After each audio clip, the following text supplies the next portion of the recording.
அரசு பழங்குடி உண்டு உறைவிட பள்ளியில் படித்த IITக்கு செல்லும் முதல் பழங்குடியின மாணவி ராஜேஸ்வரிக்கு மாண்புமிகு தமிழ்நாடு முதலமைச்சர் அவர்கள் பொன்னாடை அணிவித்து சிறப்பிக்கிறார்கள். மேலும் தொல்குடி திட்டத்தின் கீழ் 5,73,000 ரூபாய் மதிப்பிலான வீட்டுமனை பட்டாவிற்கான ஆணையும் 70,000 ரூபாய் மதிப்பிலான மடிக்கணினியினையும் மாண்புமிகு தமிழ்நாடு முதலமைச்சர் அவர்கள் மாணவி ராஜேஸ்வரிக்கு வழங்கி சிறப்பிக்கிறார்கள்.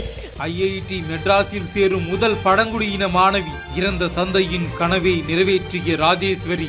ஒரு 40 நாள் கோச்சிங் எடுத்தாங்க சார். கோச்சிங் எடுத்து எக்ஸாம், அந்த JEE அட்வான்ஸ் எக்ஸாம் எழுதி கிளியர் பண்ணி IITக்குள்ள செலக்ட் ஆயிருக்காங்க சார். வீடு ஒதுக்கீடு செய்து அதற்கான ஆணையை வழங்கிய முதல்வர் மு.க.ஸ்டாலின் உடன் ரூபாய் 70,000 மதிப்பிலான மடிக்கணினியையும் வழங்கி மாணவிக்கு இன்பதிர்ச்சி கொடுத்துள்ளார்.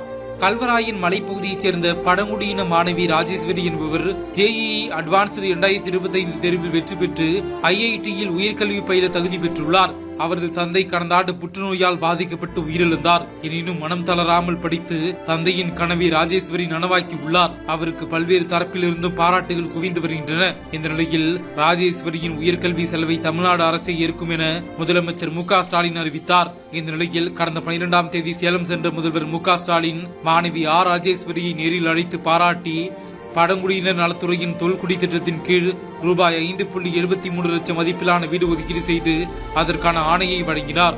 மேலும் ரூபாய் 70,000 மதிப்பிலான மடிக்கணினியும் வழங்கினார்.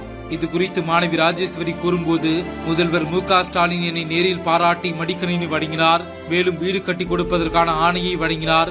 அவருக்கு எனது மனமார்ந்த நன்றியை தெரிவித்துக் கொள்கிறேன் என்றார்.